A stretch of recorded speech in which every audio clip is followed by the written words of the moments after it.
యెహోవా దయాళుడు, ఆయన కృప నిరంతరం నిలుచును. ఆయనకు కృతజ్ఞతాస్తుతులు చెల్లించుడి. ఆయన కృప నిరంతరం నిలిచినని అహరోను వంశస్థులు అందురుగాక.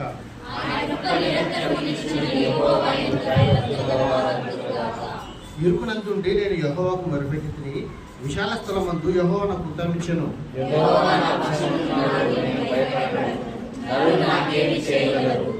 యెహోవా నా పక్షం వహించి నాకు సహకారి ఉన్నాడు. నా శత్రువుల విషయమైన నా కోరిక నెరవేరుట చూసేదను. పరిశుద్ధుడు నమ్మకమైన మధ్యలో నీకు స్తుతులు స్తోత్రాలయ్యా. ఈ ఉదయకాలమందు నాన్న మమ్మల్ని అందరినీ మీ సన్నిధికి రప్పించాలయ్యా.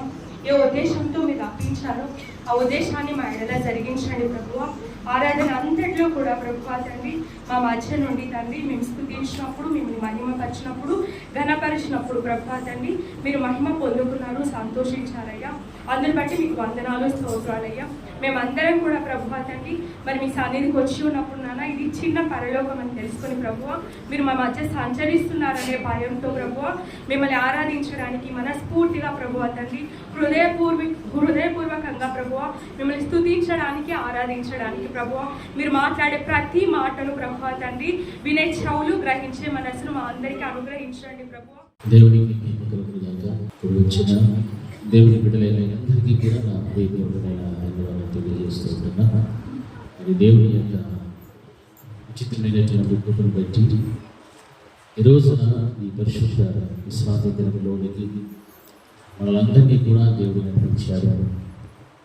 ఆయన యొక్క సంకల్పము, ఆయన యొక్క వాత్సల్యత మనందరి ఉన్నది కనుక దేవుని నీతిగా మనందరినీ కూడా సజీవంగా ఉంచేసి ఇటువంటి చక్కని దేవుని యొక్క సన్నిధిని ప్రత్యక్ష నడిపించడానికి దేవుడు కూర్చోబెట్టాడు. అందుని బట్టి దేవుని నామానికి స్తుతులు కలుగునుగాక. హల్లెలూయా, హల్లెలూయా, హల్లెలూయా. మనమున్నటువంటి ఈ యొక్క దినాన మనం ఎన్నో కార్యాలు దేవుని యొక్క వాక్యం ద్వారా హెచ్చరించబడుతూ, దేవుని యొక్క వాక్యం ద్వారా మనం నిలబడుతూ ఈ రోజు వరకు కూడా సజీవులందరూ మనం ఉన్నామంటే మరి దేవుడు మన అందరిలో కూడా ఒక సంకల్పం కలిగి ఉన్నాడు. మరి దానిని మనం అందరం కూడా నెరవేర్చుకునేటువంటి ఆ దిశగా మనం ప్రయాణిస్తే మనకు మన ఆధ్యాత్మిక జీవితంలో అది చాలా ప్రయోజనకరము, ఆశీర్వాదకరమని మనం గ్రహించాలి. ఎందుకంటే మనం ఉన్నటువంటి దినాలు చెట్ల దినాలు. ఈ చెట్ల దినాలలో మనం జీవిస్తున్నప్పుడు మనకి ఏం అవసరం చెప్పండి? ప్రార్థన, వాక్యము, ఇంకా ఏం కావాలి? ఇవన్నీ ఎందుకోసము? ఎందుకోసం చెప్పండి? మన కోసమే తప్పించబడడానికి. మళ్ళా ఇవన్నీ మనం చేస్తున్నామంటే దాని దాయిలో అర్థం ఏంటంటే సిద్ధపాటు. హల్లెలూయా. గట్టిగా రెండు ఫేర్లు చెప్పండి. హల్లెలూయా. దేవుని సన్నిధానంలో మనం చాలా జాగ్రత్తగా దేవుని యొక్క వాక్యాన్ని విందాం. చూడండి, పరిశుద్ధ గ్రంథంలో యెహెజ్కేలు గ్రంథము 38వ అధ్యాయం 7వ వచనాన్ని ఒకసారి చదువుతాం. యెహెజ్కేలు గ్రంథము 38వ అధ్యాయము 7వ వచనం. నీవు సిద్ధంగా ఉండము, నీవు సిద్ధపడి నీతో కూడా కలిసిన సమూహం అంతటిని సిద్ధపరచము, వారికి నీవు కావలి అయి ఉండవలెను. హల్లెలూయా. బాగా గమనించాలి. మొట్టమొదటి ఏ వాక్యం కనిపిస్తున్నావు? ఏ మాట? నీవు సిద్ధపడు, నీవు సిద్ధంగా ఉండాలి చెప్తున్నాడు. యెహెజ్కేలు భక్తులతో తండ్రి అంటే యెహోవా దేవుడు మాట్లాడుతున్నటువంటి మాట. నీవు సిద్ధంగా ఉండు, ఆ తర్వాత నీవు సిద్ధపడి నీతో కూడా కలిసిన సమూహం అంతటిని కూడా సిద్ధపరచు, వారికి నీవు ఏమై ఉన్నావు? కావలి ఉన్నావని యెహెజ్కేలుతో మాట్లాడుతున్నటువంటి మాట. చూడు, యెహెజ్కేలు గ్రంథంలో ఉన్నటువంటి మాటలన్నీ కూడా జరగబోయేటువంటి సమాచారాలు అనగా ప్రకటన గ్రంథము, యెహెజ్కేలు, దానియేలు, ఈ గ్రంథాలలో ఉన్నటువంటి మాటలు మనం గమనిస్తే మనం చాలా జాగ్రత్తగా మన భక్తి కలిగిన జీవితాన్ని కాపాడుకోవాల్సిన ఆవశ్యకత ఎంతైనా ఉంది. మొట్టమొదటి హెచ్కేల్తో మాట్లాడుతున్నాడు, నీవు సిద్ధపడము. హల్లెలూయా. నువ్వు సిద్ధంగా ఉండు మొట్టమొదటి చెప్పేశాడు. ఎందుకంటే దేవుని యొక్క సువార్తను ప్రకటించేటప్పుడు, దేవుని యొక్క రాజ్య సువార్త పడిలో బాల్య పాపస్తులుగా ఉన్నటువంటి హెచ్కేల్తో మాట్లాడుతున్నాడు, నువ్వు సిద్ధంగా ఉండు. మరి దేవుని యొక్క వాక్యాన్ని అందించేటువంటి నేనైనా ఇంకా ఎంతమంది సేవకులైనా తమంతట తాము ఏం చేసుకోవాలంటే మొట్టమొదట సిద్ధం చేసుకోవాలి, సిద్ధపాటు కలిగి ఉండాలి. దేని కొరకు మనకు సిద్ధపాటు కావాలి అంటే రానైనటువంటి యేసుక్రీస్తు ప్రభువు వారి యొక్క రెండవ రాకడలో ఎత్తపడటానికి సిద్ధపాటినటువంటిది మనకు అవసరం. అది నాకైనా, నా తోటి సేవకులకైనా, అందరికీ కూడా అది చాలా ప్రాముఖ్యమైనటువంటిది. అందుకే హెచ్కేల్ గ్రంథంలో ఆయనతో మాట్లాడుతున్న మాట, నీవు సిద్ధంగా ఉన్నావు, ఆ తర్వాత నీవు సిద్ధపడి నీతో కూడా కలిసినటువంటి సమూహం అంతటిని కూడా నువ్వు చేయాలి, సిద్ధపరచాలి. మరి దేవుని యొక్క వాక్యం బట్టి దేవుని యొక్క రాకడలో ఎంచబడటానికి ఏ విధమైన సిద్ధపాటు కలగాలో సిద్ధపాటు కలిగి జీవించగలుగుతాము. అయితే నా ముందున్నటువంటి సమూహం అంతటిని కూడా నేనేం చేయాలి అంటే సిద్ధపరచాలి. వాక్యం బోధిస్తుంది. నా ముందున్నటువంటి సమూహం, నాతో కూడా ఉన్న సమూహం ఎవరు? సంఘములో ఉన్నటువంటి ప్రతి విశ్వాసి, ప్రతి కుటుంబము కూడా నాతో కలిసి ఉన్నటువంటి సమూహమే. హల్లెలూయా. ఈ సమూహం అంతా కూడా ఎక్కడి నుంచి వచ్చేది అంటే యేసుక్రీస్తు ప్రభువు వారు తన ప్రాణాన్ని పెడితే, యేసుక్రీస్తు ప్రభువు వారు తన రక్తమును చిందిస్తే, యేసుక్రీస్తు ప్రభువు వారు తన యొక్క గొప్ప సంకల్పము చొప్పున తండ్రి యొక్క చిత్తమును నెరవేర్చడానికి ఆయన భూమి మీదకి వచ్చి ఏ విధమైనటువంటి అనుమానం లేకుండా, ఏ విధమైనటువంటి కొరత లేనటువంటి ప్రేమను చూపెట్టి భూమి మీద ఉన్నటువంటి మనుషులు అందరి కొరకు కూడా తన ప్రాణాన్ని పెట్టాడు. కాబట్టి ఈ రోజున సంఘములలో చేర్చబడినటువంటి ప్రతి వారు కూడా ఆయన యొక్క స్వల్పత మీద చేత సంపాదించబడినటువంటి బిడ్డల యొక్క సమూహము. హల్లెలూయా. మరి ఈ యొక్క సమూహం అంతటిని కూడా మనం ఏం చేయాలి? కాపరినైతే సిద్ధపరచాలి. ఇది దేవుడు సంఘానికి, సంఘ కాపరికి ఇచ్చినటువంటి ఒక బాధ్యత. ఈ సంఘ కాపరికి ఉన్నటువంటి బాధ్యతను ముందు పెట్టుకొని తన ముందున్నటువంటి సమూహం అంతటిని కూడా ఏం చేస్తూ ఉండాలి? సిద్ధపరుస్తూ ఉండాలి. ఎందులో సిద్ధపరచాలి అంటే ప్రార్థనలో సిద్ధపరచాలి, వాక్యంలో సిద్ధపరచాలి, ఆధ్యాత్మికమైనటువంటి జీవితంలో సిద్ధపరచాలి, ఉపవాసంలో కానీ, విశ్వాసంలో కానీ, ఆత్మ సంబంధమైనటువంటి ప్రతి విషయంలో కూడా సిద్ధపాటు అనేటువంటి విషయాన్ని తీసుకొచ్చి ముందు పెట్టి ఏ ఒక్కడు కూడా నశించిపోకూడదు. ఎందుకునంటే యేసుక్రీస్తు ప్రభువు వారు మన కోసం ఏం పెట్టాడు? ప్రాణం పెట్టి రక్తం దాచి సంపాదించాడు. ఎందుకు పెట్టాడంటే ఏ ఒక్కరు కూడా నశించిపోవడానికి వీలు లేదు కాబట్టి. అలాగా నశించిపోతే పర్వాలేదు అనుకుని ఉంటే యేసు మన కోసం ప్రాణం పెట్టేవాడే కాదు. కానీ తండ్రి అయినటువంటి యెహోవా దేవుడు లోకముడు ఎంతో ప్రేమించాడు కనుకనే తన యొక్క అద్వితీయ కుమారుడైనటువంటి యేసుక్రీస్తు ప్రభువుని లోకానికి పంపాడు. ఎందుకు పంపాడంటే నశించిన దానిని వెదకి రక్షించుటకు. హల్లెలూయా. నశించిపోతున్నటువంటి మనుషులందరూ కూడా రక్షించబడానికి, ఏ ఒక్కరు కూడా విడిచిపెట్టబడకూడదు, ఏ ఒక్క ఆత్మ కూడా నిత్య నరకానికి పాత్రలు కాకూడదు అన్నటువంటి ఆలోచన. ఎందుకంటే దేవుడు మనుషుని తన పోలిక చొప్పున చేసుకున్నటువంటి వాడు. మన పోలిక చొప్పున నరులను చేయడము అనేటువంటి మాటలు కూడా మనం వింటున్నాం. అటువంటిప్పుడు ఆయన పోలికలో నిర్మించబడినటువంటి మనము మన హృదయ అంతర్గత పరివర్తన కూడా ఆయన స్వరూపంలోనికి మార్చబడిపోవాలి. కాబట్టి నీ ముందున్నటువంటి నీతో కూడా కలిసి ఉన్న సమూహం అంతటిని కూడా నువ్వేం చేయమంటున్నాడు అంటే సిద్ధపరచాలి. హల్లెలూయా. ఎక్కడికి సిద్ధపరచాలి అంటే పరలోక రాజ్యం వరకు నీవు వారందరినీ కూడా సిద్ధపరచు. నీవు సిద్ధపడము, నీతో కూడా ఉన్న జనసమూహం అంతటిని కూడా సిద్ధపరచాలి. ఎందుకంటే నీవు వారికి ఏమై ఉండాలి అంటే కావలిగా ఉండాలి. హల్లెలూయా. హెచ్కేలుతో సూటిగా మాట్లాడుతున్నటువంటి మాట అంటే సంఘములో ఉన్నటువంటి ఒక కాపరి సంఘములో ఉన్న విశ్వాసుల పట్ల ఎంత బాధ్యత కలిగి జీవిస్తున్నాడో, ఎంత వారి కోసం ప్రార్థన చేస్తున్నాడో, ఎంతగా వారిని కూర్చున్నటువంటి సమయాన్ని కేటాయిస్తున్నాడో, ఇవన్నీ కూడా ఎందుకు చేస్తున్నారు అంటే సిద్ధపరచడం కోసం మాత్రమే. హల్లెలూయా. మరి దేనినో ఆశించేది మాత్రం కాదు, లేకపోతే విశ్వాసం దగ్గర ఏదో మోసం చేసి సంపాదించుకోవాలను సులాభం వరకు చేసేటువంటి పరిచయం కానే కాదు. ఎందుకునైతే వాక్య భాగంలో మనకు తేట తెల్లగా కనిపిస్తున్నటువంటి విషయం ఏమిటి అంటే నీతో కూడా కలిసిన సమూహం అంతటిని కూడా ఏం చేయాలి? సిద్ధపరచుము. హల్లెలూయా. ఎందుకు ఈ మాటలు చెప్తున్నాడంటే ఒక రోజున మీ పైన నాయకులుగా ఉన్నటువంటి వారు దేవునికి ఏం చెప్పాలా? లెక్క గొప్ప చెప్పవలసిన వారు. హల్లెలూయా. మరి నాతో కూడా కలిసి ఉన్నటువంటి జన సమూహం, నాతో కూడా కలిసి ఉన్నటువంటి సమూహం అంతటిని కూడా నేనేం చేసుకోవాలా? సిద్ధం చేసుకోవాలి. సిద్ధపరచుకోవాలన్నప్పుడు కొన్నిసార్లు ఏ వాక్యం వస్తుంది? గద్దింపుతో, ఖండింపుతో, బుద్ధి చెప్పేటువంటి వాక్యం వస్తుంది. ఎందుకంటే నాతో కలిసినటువంటి సమూహాన్ని నేను ఏం చేయాలా? సిద్ధపరచాలి. కొన్ని పర్యాలు మనం అనుకోవచ్చు, కఠినంగా వాక్యం వస్తుంది, ఎప్పుడు చూసినా మనకు హెచ్చరికలే, ఎప్పుడు చూసినా కఠినమైనటువంటి మాటలే మనకు మాట్లాడుతున్నాడు, వినిపిస్తూ ఉన్నాయని అనుకోవచ్చు. కానీ ఇవన్నీ కూడా ఎందుకు తెలుసా? సరి చేసుకుంటూ వాళ్ళందరినీ కూడా ఏం చేయాలి? సిద్ధపాటులోనికి నడిపించాలి. హల్లెలూయా. మిమ్మల్ని సిద్ధపరిస్తే మీరందరూ ఎక్కడికి వెళ్తారు? పరలోకానికి వెళ్తారు. హల్లెలూయా. ఈ సిద్ధపాటు అంతా దేనికోసం అంటే పరలోక రాజ్యం కోసమే.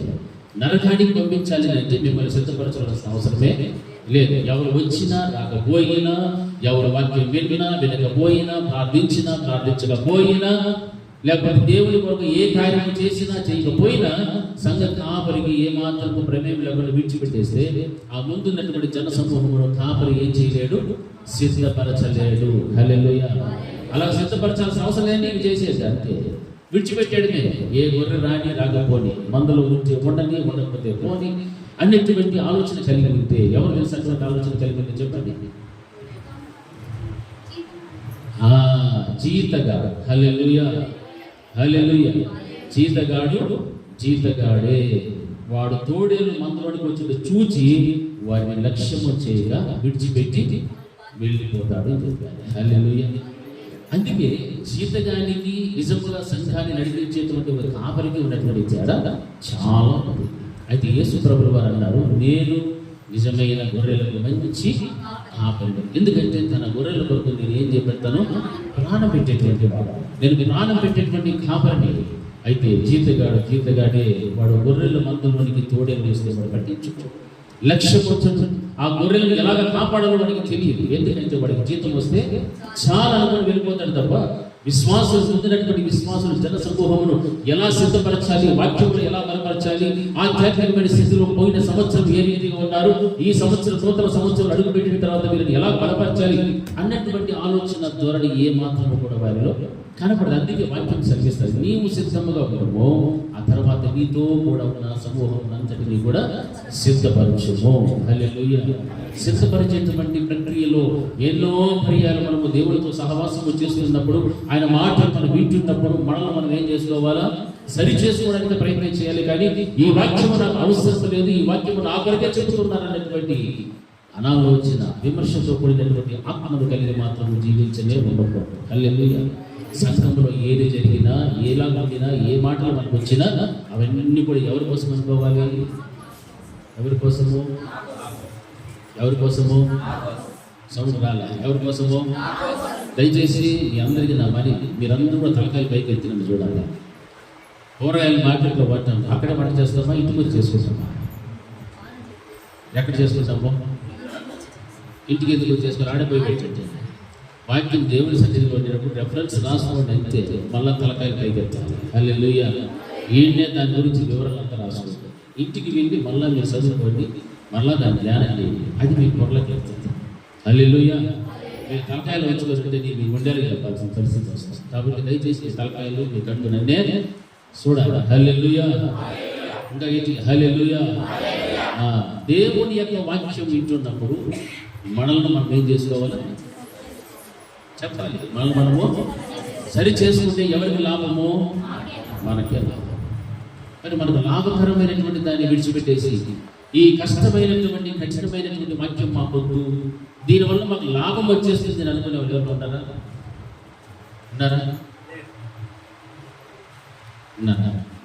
కఠినమైన వాక్యం మాకు కావాలి అనే వాళ్ళు ఎంతమంది? సరి లేదా కొంచెం ఆలోచన చేసి ఇట్లా పోయి తూర్పు పడమని అవుతా వచ్చి నాకు చూసుకొని వస్తారు. కఠినమైన వాక్యం ఎవరికి కావాలి? కుర్చీలో ఒక్కరి చేతులు ఎట్లేదు. చూడండి ఒకసారి వెనక్కి. హల్లెలూయా. ఇంకా గట్టిగా హల్లెలూయా. మన చెవులకు దురద పట్టేటువంటి వాక్యం అనుకునే వాళ్ళు ఎంతమంది ఉన్నారు? దురద చెవులు కలిగిన వాళ్ళు ఎంతమంది ఉన్నారు? ఎవరు లేదా? మీరు చాలా తెలివైన ఒక్కొక్క స్టెప్పే వస్తుంది కాబట్టి అర్థమైపోయింది ఎవరు చేసేది. హల్లెలూయా. గట్టిగా హల్లెలూయా. మనకు చివరి దినాలలో ఎటువంటి వాక్యం కావాలి సార్? అపోస్తలుల బోధే మనకు కావాలి. ఎవరి బోధ కావాలి? అపోస్తలుల బోధ ఎలా ఉంటుంది? చాలా ఖచ్చితంగా ఉంటుంది. మనల్ని నైస్గా మాలిష్ చేసేటువంటి ప్రసంగం ఉండదు. అలాంటి ప్రసంగాలు కనుక వింటే మనం ఎక్కడికి పోము? అంతేనా? ఇంకేడన్నా వేరే మార్గం ఉందా పోయేదానికి? ఏమైనా లేదు. అవన్నీ మూల పాఠాలు వదిలిపెట్టారు. ఇంకా మూల పాఠాల్లోనే ఉంటే, ఇంకా బేసిక్స్లోనే ఉంటే, ఇంకా పాలు తగ్గే వయసులోనే ఉంటే మనం ఎప్పుడు బలపడాలనుకుంటున్నారు? చెప్పండి. హల్లెలూయా, హల్లెలూయా. మనకి ఇప్పుడు ఏం కావాలా? మంచి బిర్యానీ కావాలి. దేనికి? బిర్యానీ లాంటి వాక్యం కావాలి. అంతేగాని ఎంతసేపు పాలు మజ్జిగ తింటా ఉంటారు. ఎట్లుంటుంది? పసితనంగానే ఉంటారు, పసి వయసులోనే ఉంటారు. బ్రెయిన్ మెచ్యూర్ కాదు, శరీరం దృఢంగా రాదు, ఏమీ లేదు, అంతా కూడా డీల్ అయిపోతుంది. హల్లెలూయా. మరి ఎట్లాంటప్పుడు పరలోకానికి ఎత్తపడాలంటే మనం ఆత్మీయతలో బలపడాలి, ఆత్మానుసారంగా జీవించాలి. అందుకే వాక్యం చదివిస్తుంది, నీతో కూడా కలిసిన సమూహం అంతటిని కూడా నువ్వేం చేయమంటున్నాడు? సిద్ధపరచుకో. హల్లెలూయా. సిద్ధపాటు అనేటువంటిది మనకు చాలా చాలా చాలా అవసరము. మనం ఇంకా ఏదో మనకి ఇష్టం వచ్చినటువంటి జీవితాలు జీవించుకుంటూ ఏదో రకంగా ఏదో మందిరానికి వచ్చి వెళ్తున్నామంటే అది సిద్ధపాటు కానే కాదు. మనకు ఏం అవసరమా? సిద్ధపాటు కావాలి. హల్లెలూయా, హల్లెలూయా. ఎంతమందికి సిద్ధపడాలని ఆశ?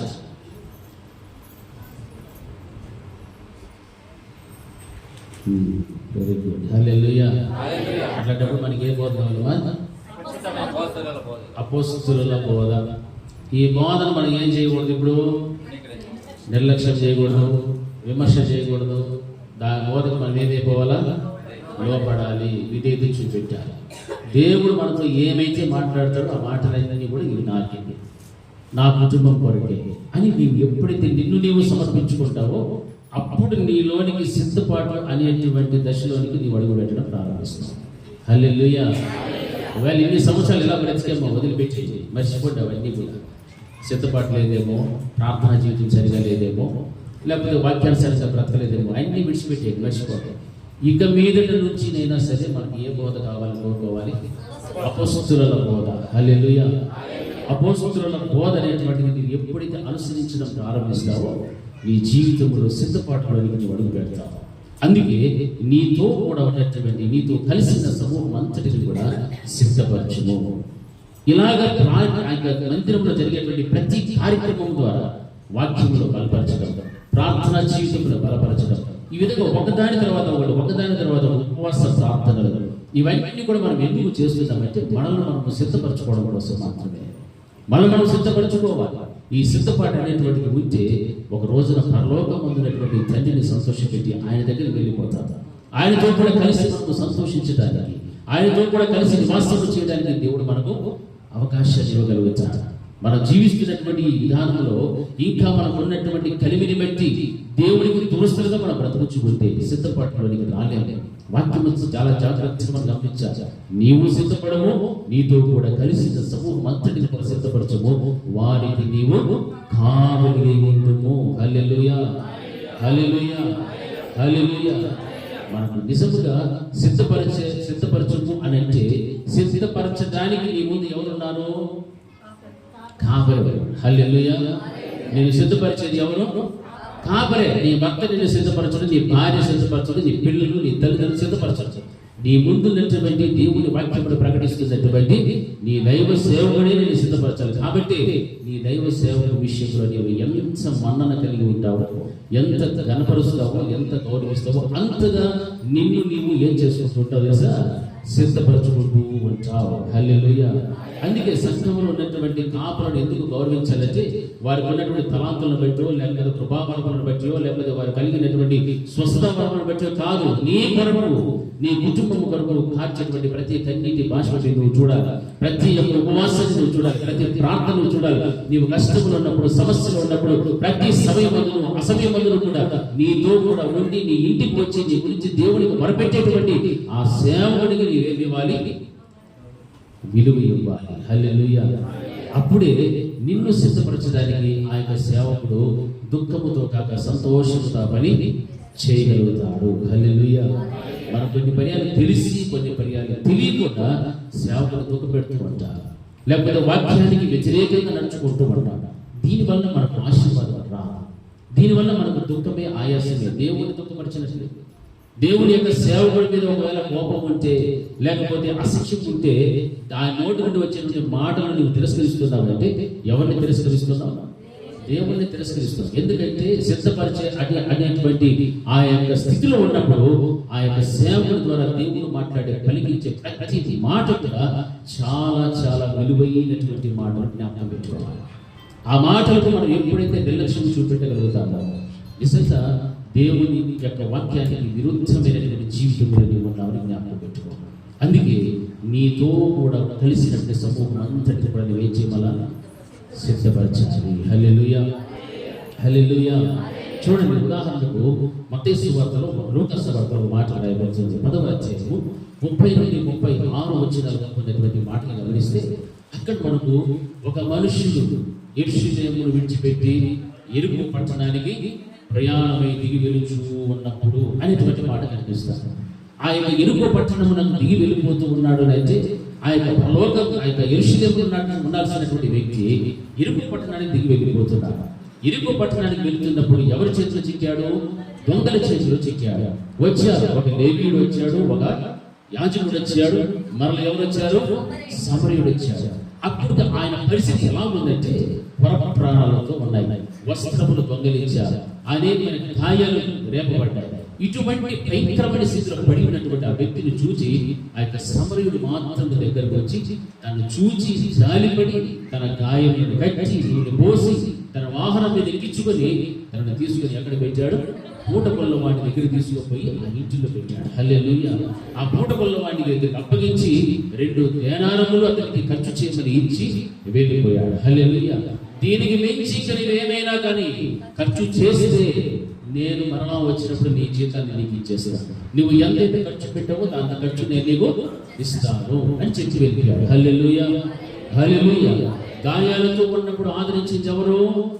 సమరయుడు. ఆ సమరయుడు ఎవరికి సాదృశ్యం ఉన్నాయంటే యేసుక్రీస్తు ప్రభుల వారికి సాదృశ్యము. హల్లెలూయా. ఎందుకంటే ఆయన నూనెను పోసి తన గాయములను కట్టాడు, తన వాహనం మీద ఎక్కించుకున్నాడు, సంఘంలోనికి చేర్పించగలిగాడు.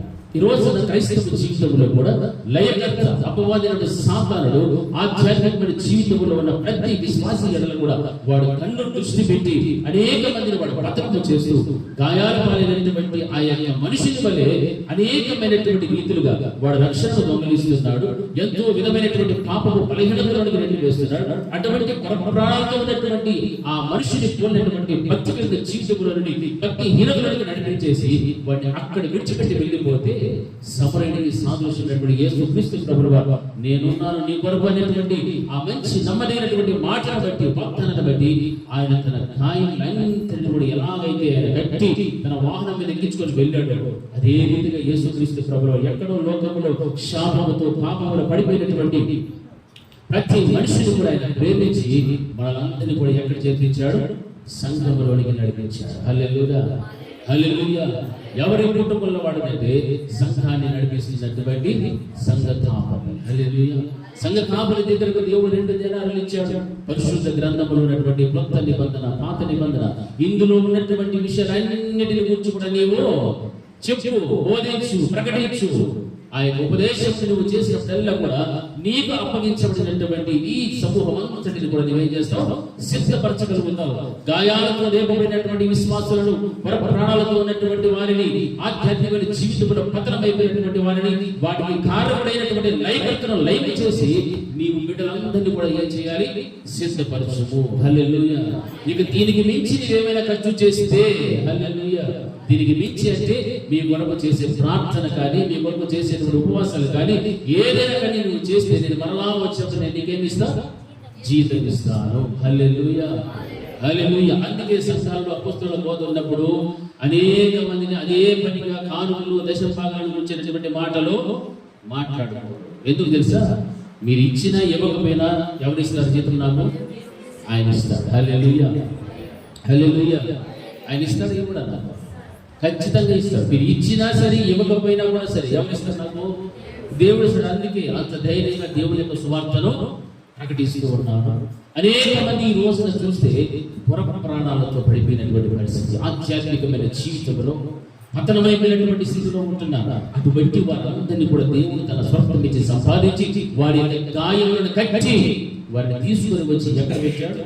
కూటకుల్లో వారి ఇంటిలో, అనగా సంఘములోనికి చేర్చబడిన తర్వాత ఆ సంఘములోనే నేను ఏమై ఉండాలంటే వాక్యము ద్వారా హెచ్చరింపబడుతూ, గద్దింపబడుతూ, హెచ్చరికలు తీసుకుంటున్నప్పుడు వాక్యానుసరించి నీవు నడుచుకుంటూ వస్తే అప్పుడు నిన్ను నీవు ఏం చేసుకుంటావు?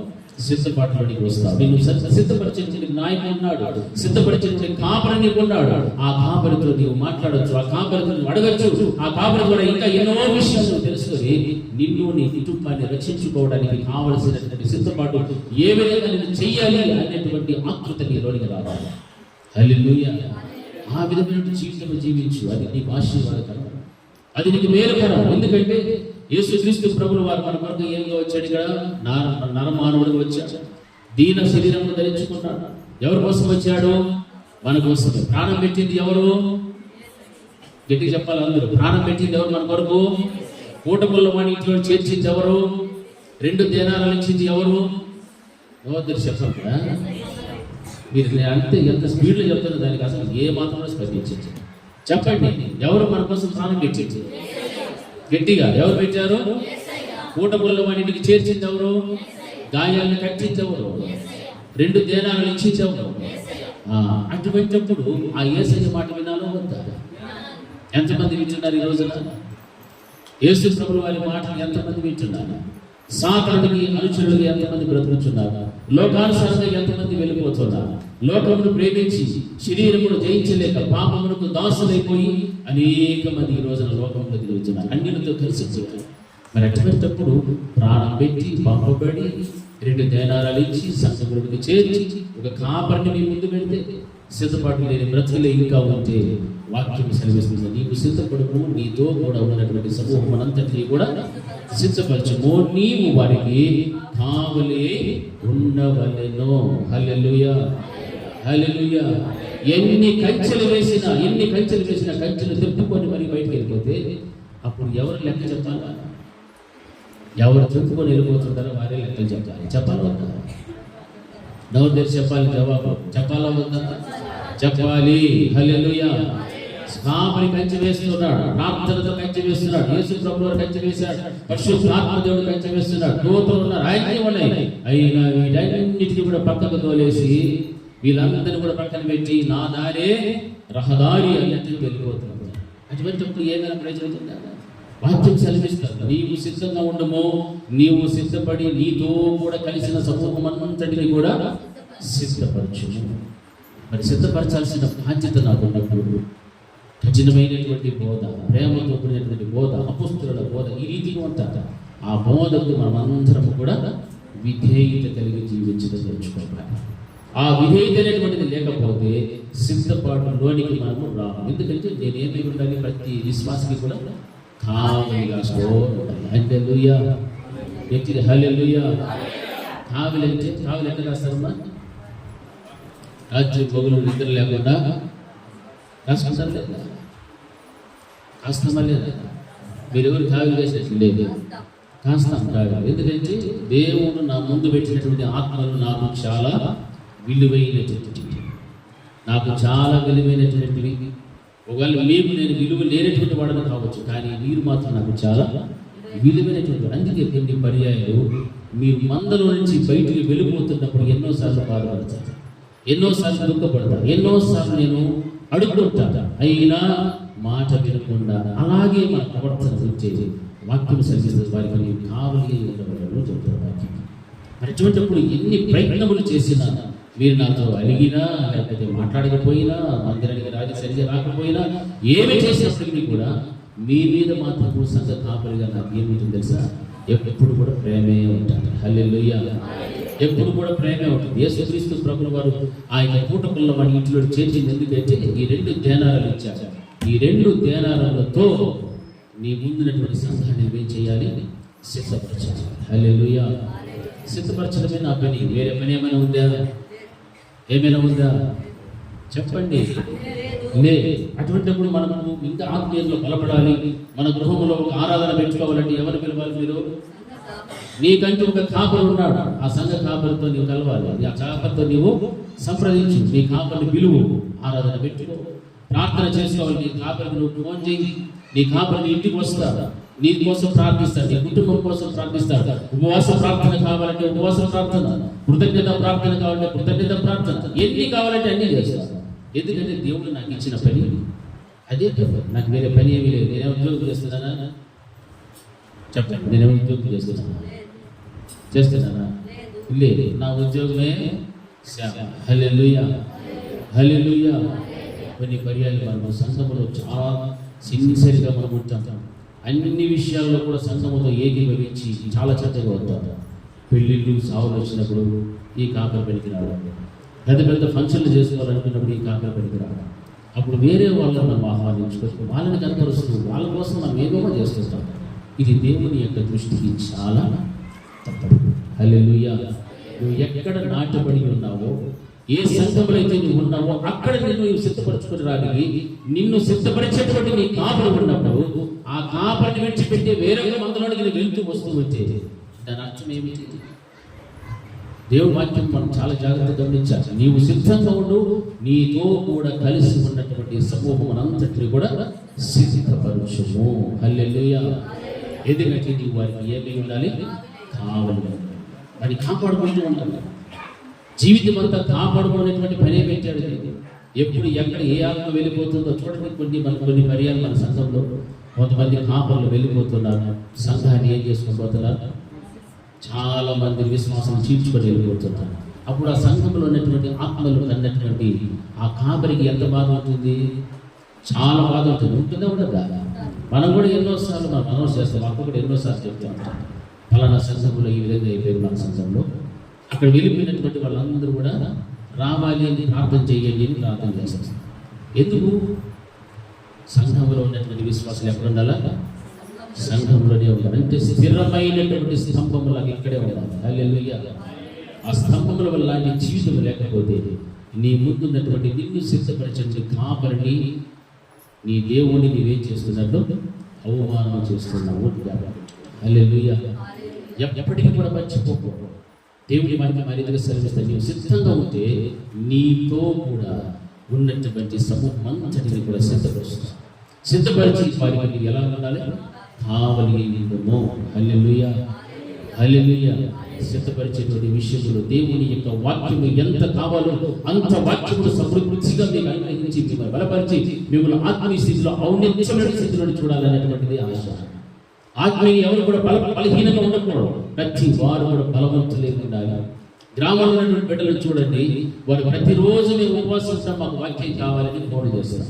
ప్రతి శుక్రవారం నాకు ఖచ్చితమైన ఉపవాసం ఉంటాను. మధ్యాహ్నం 3 గంటలకు ఉపవాసం అండి ప్రార్థన చేస్తాను. నేను వెళ్తాను. వెళ్ళకపోతే వాక్యము సెల్ ఫోన్ ద్వారా వారు వింటారు. ఎంత ఆసక్తి చూడండి. మరి సంఘంలో ఈ రోజున వారములకు 4 పర్యాయాలు గుడికి పెట్టాము. బుధవారము, శుక్రవారం, శనివారం, ఆదివారం. మరి ఈ 4 రోజులు కూడా ఎంతమంది రాలేకపోతున్నారంటే మీకు తెలుసు. ఇవన్నీ ఎవరి కోసం పెడుతున్నాను? మిమ్మల్ని సిద్ధపరచడం కోసం మాత్రమే. నన్ను నేను ఏదో లాభాన్ని సంపాదించుకోవడం కోసం కాదు. నాకేమైనా లాభం వస్తుందా చెప్పండి? వస్తుందంటారా? 4 పర్యాలు మిమ్మల్ని కూర్చోబెట్టుకుంటే నాకు లాభం, మీకు లాభం, మీకే లాభం. మీరు ఎంతగా ఆత్మీయతలో బలపడాలో అంతగా బలపడటానికి ఒక అవకాశం. 4 పర్యాలు మీకు వారంలో అవకాశం వస్తుందంటే మీకు దానికి మించిన ధన్యత ఎవరికైనా దొరుకుతుందా? దొరకదు. చాలామంది మీకు తెలియదు, మన రాష్ట్రంలో కానీ చుట్టుపక్కల రాష్ట్రాల్లో కానీ మందిరాలు పడిపోయి కూలిపోయి వాక్యం లేక, ప్రార్థన లేక, సహవాసం లేక చాలా చాలా ఇబ్బందులు పడుతున్నారు. ఎక్కడ వాక్యము దొరుకుతుందో పరిగెత్తుకుంటూ వెళ్ళిపోతున్నారు. ఎవరైనా నా కోసం ప్రార్థన చేస్తారో పరిగెత్తుకు తీసుకుంటూ వెళ్ళిపోతున్నారు. ఎందుకంటే వారికి ఉండాల్సినటువంటి స్థలములే దేవుని యొక్క నివాస యోగ్యమైనటువంటి ఆ గృహాలన్నీ కూడా ఎన్నో పడిపోతున్నాయి. మణిపూర్ ప్రాంతంలో చూడండి, ఆ ప్రాంతం అంతా కూడా నాశనం అయిపోయాయి. అటువంటి ప్రాంతాలను ప్రజలు ఒకసారి జ్ఞాపకం తెచ్చుకోండి. వారి పరిస్థితులు ఎలా ఉన్నాయి, మన పరిస్థితులు ఎలా ఉన్నాయి. ఈరోజు మన జీవితంలో దేవుడు ఇచ్చినటువంటి ఈ యొక్క మంచి అవకాశాలను మనం ఇంకా పోగొట్టుకుంటూ మన జీవితాన్ని ఇంకా అలాగే నిర్లక్ష్యంగా మనం కనిపించుకుంటూ వెళ్ళిపోతే సిద్ధపాటులోనికి రానే. హల్లెలూయా. యేసయ్య మన కోసం వచ్చాడు, యేసయ్య ప్రాణం పెట్టాడు, యేసయ్య పూటుకుల వారికి తీసుకొచ్చాడు. యేసు ప్రభువు వారి 2 దేనారాలు ఇచ్చి ఆ సంఘ కాపరికి నేను అప్పగించాడు. నమ్మకముగా నీవు సంఘ కాపరి దగ్గరే ఉండాలి. హల్లెలూయా, హల్లెలూయా.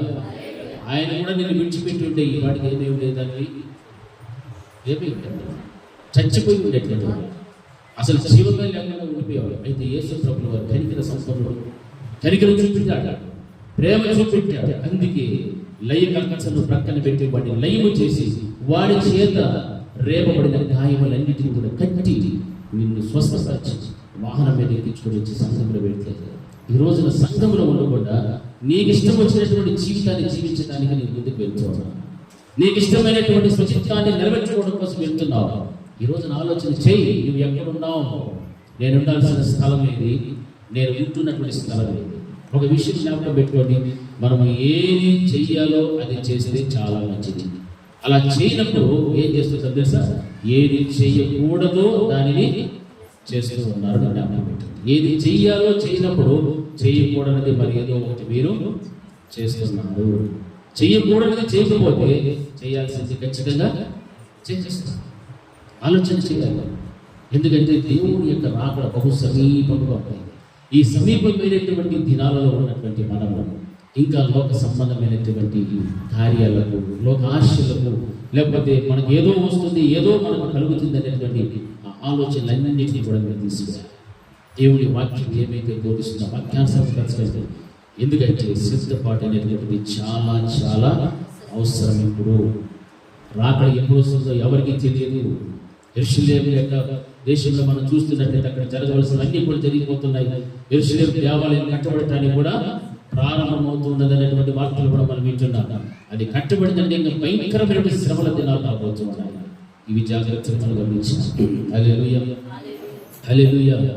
ఎందుకంటే వాక్యం పరిశుద్ధాత్మ ద్వారా మనం మాట్లాడేటప్పుడు, విత్తబడేటప్పుడు ఆ విత్తనాలన్నీ కూడా హృదయంలో భద్రం చేసుకోవాలి.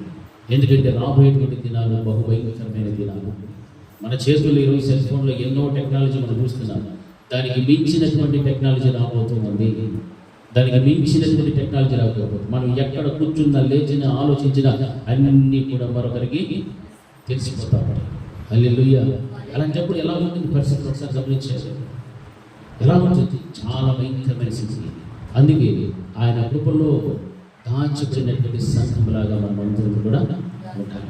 ఆ కృపలో దాచబడినటువంటి బిడ్డలుగా గుంపులో మనం ఉంటే ఆ యొక్క యేసుక్రీస్తు ప్రభువు యొక్క రాకడను ఎత్తబడడానికి దేవుడు మనకు అవకాశం ఇస్తారు. అందుకే సిద్ధపాటు అనేటువంటిది చాలా చాలా చాలా అవసరము. హల్లెలూయా. చూడండి, కొలస్సీయులకు రాసిన పత్రిక 1వ అధ్యాయం 28వ వచనంలో ఒక మాట రాయబడింది. కొలస్సీయులకు రాసిన పత్రిక 1వ అధ్యాయం 28వ వచనం,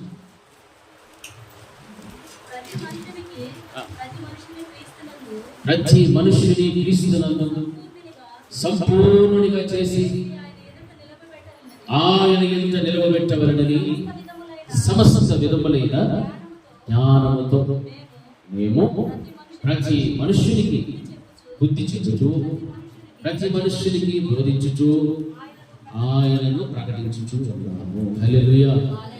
ఎట్టి చెప్పాలి, హల్లెలూయా, హల్లెలూయా. ప్రతి మనుషుని కూడా క్రీస్తునందు సంపూర్ణంగా చేసి, ఎవరు ఎంత సంపూర్ణతలోనికి రావాలి? క్రీస్తునందు అనగా యేసుక్రీస్తు ప్రభువు వారి యందు సంఘం అనేటువంటిది ఏ విధంగా మార్చబడుతుంది? సంపూర్ణతలోనికి రావాలి. ప్రతి విషయంలో కూడా సంపూర్ణత కనపడాలి. ప్రార్థనలు కానీ, వాక్యానుసారమైన జీవితము కానీ, భక్తి కానీ, భయము కానీ, విశ్వాసము కానీ, ప్రతిదీ కూడా దేవుడు మన నుండి ఆశించే ప్రతి ఆత్మ సంబంధమైన ఫలభరిత జీవితం అంతా కూడా ఏ విధంగా ఉండాలి? దేవుడు ఎదుగుతారంటే సంపూర్ణంగా చేసి ఆయన ఎదుట నిలబెట్టవలనని అపోస్తలుడైన పౌలు గారు కొలస్సీ సంఘంతో మాట్లాడుతున్నారు. ఎవరి ఎదుట నిలబెట్టాలని? దేవుని ఎదుట. దేవుని ఎదుట నిలబెట్టవలని సమస్త విధములైన జ్ఞానముతో మేము ప్రతి మనుషునికి కూడా ఏం చెప్తున్నాము? బుద్ధి చెప్పుచు, ప్రతి మనుషునికి బోధించుచు, ఆయనను ప్రకటించుచు ఉన్నాము. ఇది అపోస్తలుల యొక్క బోధ. హల్లెలూయా. అపోస్తలుల బోధ అంటే ఈ విధంగా ఉంటుంది. ప్రతి మనిషికి కూడా ఏం చెప్తున్నారు? బుద్ధి చెప్తున్నారు. ప్రతి మనిషికి బోధిస్తూ ఆయన ప్రకటిస్తున్నారు. ఆయన తప్ప మరొక దానిని ఏది కూడా ప్రకటించడం లేదు. హల్లెలూయా. అంటే విశ్వాసం కావాల్సింది దేవుని వాక్యం. వాక్యం తప్ప వేరొక మాటలు అవసరమే లేదు. పెట్టకథలు అంతకన్నా అవసరమో లేదు.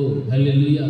కానీ ఈ రోజున మనం చూస్తే చాలా మంది దేనికి ఆకర్షించవుతారంటే సరదాగా నవ్వుకుంటూ పెట్టకథలు చెప్పే వాళ్ళ దగ్గర పరిగెత్తుకుంటూ వెళ్ళిపోతుంటారు. వాక్యం సెలవిస్తుంది. అపోస్తలుడైన పౌలు గారు అంటున్నారు, ప్రతి మనుషులు కూడా క్రీస్తునందు సంపూర్ణంగా చేసి ఆయన ఎదుట నిలబెట్టవలనని సమస్త విధములైన జ్ఞానముతో మేము ప్రతి మనుషునికి కూడా బుద్ధి చెప్పుచు ప్రతి మనుషునికి మేము బోధించుచు ఆయనను ప్రకటించుచు ఉన్నాము. ఇది శ్రేష్టమైనటువంటి వాక్యం, శ్రేష్టమైనటువంటి బోధ, అపోస్తలుల బోధ. ఇంత కఠినముగా ఉన్నటువంటి ఈ యొక్క వాక్యాన్ని ఎప్పుడైతే నువ్వు ప్రేమించగలుగుతావో, ఆ వాక్యమును ప్రేమించిన నీవు సాత్వికంతో అంగీకరించి నీ హృదయం ద్వారా గ్రహించి వాక్యానుసారంగా బ్రతకడానికి నీ అడుగు ముందుకు వెయ్యాలి. హల్లెలూయా. అంతేగాని మనం ఉన్నటువంటి ఏదో ఆలోచనలు, సమస్యలు, పనులు, వాటిని వీటిని ముందు పెట్టుకొని వాక్యానికి, దేవుని సంఘానికి, సన్నిధికి దూరం కానే కాకూడదు. ఎందుకంటే అలా దూరం చేసేటువంటిది ఎవరు తెలుసా? లయకర్త, సాతాను. వాడు మనం దూరం చేస్తున్నట్టు వెంటనే మనం గమనించాలి. వాడిని అనగదొక్కాలి, వాడిని ఎదిరించాలి, వాడు పారిపోయేటట్టు చేసి దేవునితో మనకు ఉండాల్సిన సహవాసాన్ని మనం కలిగి జీవించడం నేర్చుకోవాలి. హల్లెలూయా. అందుకే ప్రతి మనుషులు కూడా ఎవరిని విడిచిపెట్టలే. సంఘములో ఉన్నటువంటి నీతో కలిసి ఉన్న సమూహం అంతటి కూడా ఏం చేయాలి? సిద్ధపరచము. నీవు వారికి కావలి ఉండము. కావలి ఎలా ఉండాలి? మీ ఇంటికాడ గుర్రలాగా ఉండేదా? కాదు. వాక్యము ద్వారా, ప్రార్థన ద్వారా, సహవాసము ద్వారా, బోధ ద్వారా మిమ్మల్ని ఏం చేస్తూ ఉండాలి? కాపాడుకుంటూ ఉండాలి. ఎవరికని గుడి ఎడమలకు తొట్టిల్లు పోకుండా, ఎవరు కూడా సంఘము నుండి బయటికి వెలివేయబడకుండా, సంఘమునకు దూరము కాకుండా ఈ క్రియల ద్వారా మిమ్మల్ని కావలి కాస్తూ ఉంటేనే నేను మిమ్మల్ని ఏం చేయగలుగుతాను? సిద్ధపరచగలుగుతాను. హల్లెలూయా. లేదు, మీకు నచ్చినటువంటి వాక్యాన్ని నేను బోధించాను అనుకోండి, మీకు నచ్చినటువంటి విధంగా నేను నడుచుకున్నాను అనుకోండి, ఎవరిని సంతోషపెడతాను? మనుషుల్నే సంతోషపెడతాను, దేవుణ్ణి దుఃఖపరుస్తాను. హల్లెలూయా. మరి దేవుణ్ణి దుఃఖపరచాలా? మిమ్మల్ని దుఃఖపరిచినా పర్వాలేదు, విశ్వాసం దుఃఖపరిచినా పర్వాలేదు. ఎవరిని సంతోషపెట్టాలా? మీరు దుఃఖపడితే ఒకరోజు ఏమవుతారు? మీరు సంతోషిస్తారు. చూడండి, గాయం రేపబడింది, గాయం రేపబడిన తర్వాత హాస్పిటల్కి వెళ్తాం. ఏం చేస్తారు? గాయాలు కట్టాలంటే మొట్టమొదట ఫస్ట్ ఏం చేస్తారమ్మా? అనస్థీషియా ఇంజెక్షన్ చేస్తారు. అంత మంచి ఆ ఇంజెక్షన్ పడకపోతే నీకేం రాదు? మత్తు రాదు. హల్లెలూయా. మత్తు లేకుండా నీకు ఆపరేషన్ చేసేసి బతుకుతావా? చచ్చిపోతావు. ఆపరేషన్ చేయకుండా చచ్చిపోతావు. అట్లా కనేసి నాకు ఇంజక్షన్ వద్దు అని అంటే కుదురుతుందా? వద్దు. ఇంజక్షన్ వెయ్యాలి, సూది ఎత్తుకోవాలి, గుడ్లు వేసి ఆ గాయాన్ని కట్టి దానికి కావాల్సినటువంటి మందులని వేస్తే కొద్ది దినములైన తర్వాత ఆ గాయంలో నీకేం కలుగుతుంది? ఏమొస్తుంది? స్వస్థత కలుగుతుంది. హల్లెలూయా. రక్తం కార్చుకుంటా ఉండే పర్వాలేదు, తిన్న కారణం ఎంత రక్తం కదా కారణం అని చిట్లే పెట్టుకొని ఇక్కడ పొడిచిన మాడి రక్తం అంతా పని కొంచెం ఏమైపోతావా? చచ్చిపోతాం. హల్లెలూయా. హల్లెలూయా. మరి చచ్చిపోకూడదంటే గాయాలు కట్టేటప్పుడు ఏం కలుగుతుంది? నొప్పి కలుగుతుంది, బాధ కలుగుతుంది. ఆ నొప్పిని, బాధను ఏం చేయాలా? తట్టుకోవాలి. అప్పుడే నీకున్న రోగములకు స్వస్థత వస్తాయి.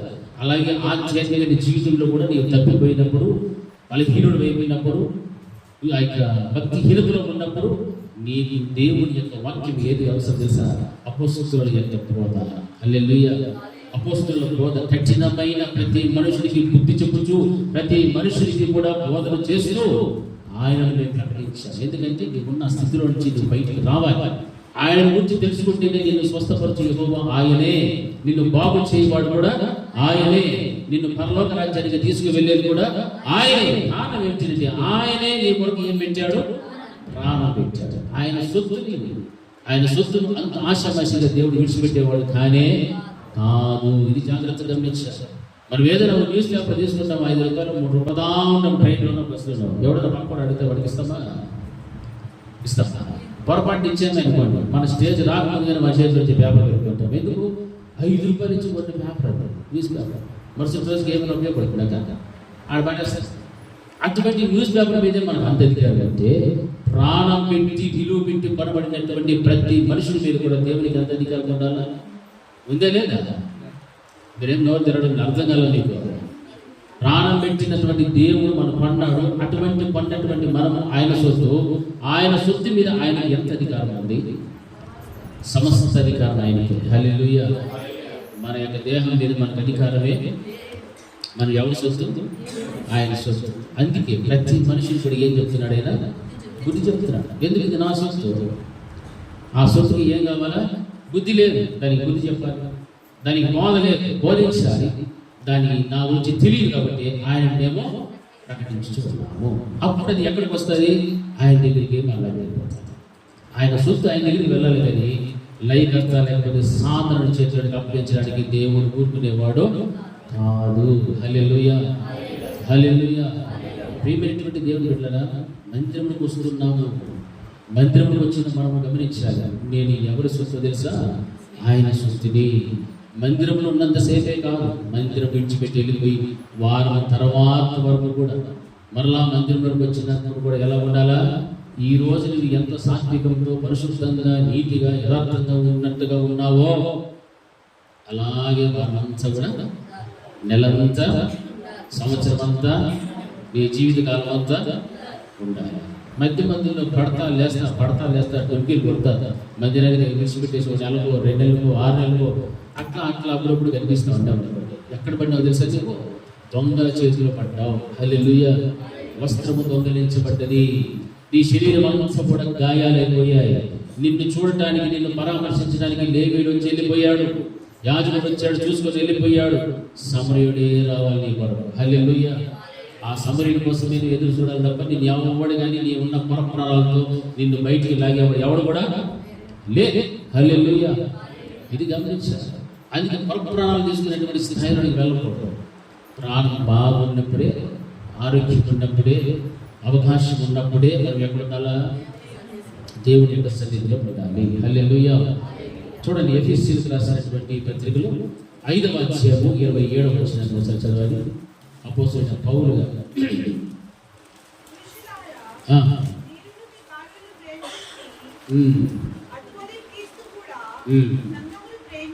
సంఘాన్ని ప్రేమించి అది కలంకమైనను ముడతయ్యేనను అట్టిది మరి ఏదైనాను లేక పరిశుద్ధమైనది గాను నిర్దోషమైనది గాను మహిమ గల సంఘముగాను ఆయన తన ఎదుట దానిని నిలువెంచుకొనవలెనని వాక్యముతో ఉదక స్నానము చేత దానిని పవిత్రపరచి పరిశుద్ధపరచుటకై దాని కొరకు తన్ను తాను అప్పగించుకొనెను. హల్లెలూయా. అందరూ చెప్పాలి హల్లెలూయా. గట్టిగా హల్లెలూయా. ఎంత మంచి వాక్యం చూడండి. ఆయన ఏమంటున్నాడు? అది కలంకమైనను ముడతయ్యేనను అట్టిది మరి ఏదైనాను లేక పరిశుద్ధమైనది గాను నిర్దోషమైనది గాను మహిమ గల సంఘముగాను ఆయన ఎవరు? దేవుడు. ఆయన తన ఎదుట నిలబెట్టుకొనవలెనని వాక్యముతో ఏం చేస్తున్నాడు? ఉదక స్నానము చేస్తూ. హల్లెలూయా. ఆయన తన ఎదుట ఈ విధమైనటువంటి క్వాలిటీస్తో నా ముందు నిలబడాలి సంఘం. అందుకే దానికి ఏం కావాలంటే వాక్యం అవసరము. ఆ వాక్యము చేత ఉదక స్నానము చేసి దానిని పవిత్రపరిచి పరిశుద్ధపరచుటకై దాని కొరకు, దేని కొరకు? సంఘము కొరకు. హల్లెలూయా. సంఘం కొరకు తన్ను తానుగా ఏం చేస్తున్నాడు? అప్పగించుకున్నాడు. హల్లెలూయా, హల్లెలూయా. చూసారా ఎంత గొప్ప బలమైనటువంటి కార్యాన్ని దేవుడు చేశాడు. ఎందుకు? కలంకము కానీ, మచ్చ కానీ, దాగు కానీ, అట్టిది మరి ఏదైనా కూడా ఉండకూడదు. అలాగని దానిని ఎలాగ ఆయన ఎదుట నిలబెట్టుకోవాలని పరిశుద్ధమైనది గాను నిర్దోషమైనది గాను మహిమ గల సంఘముగాను ఆయన ఎదుట నిలబెట్టుకోవాలని దేవుడు ఆశిస్తూ ఉన్నాడు. మరి ఆ రీతిగా మనం ఉండాలి అంటే మహిమ గల సంఘముగా మనం మార్చబడాలి. నిర్దోషమైనటువంటి విశ్వాసంగా మార్చబడాలి.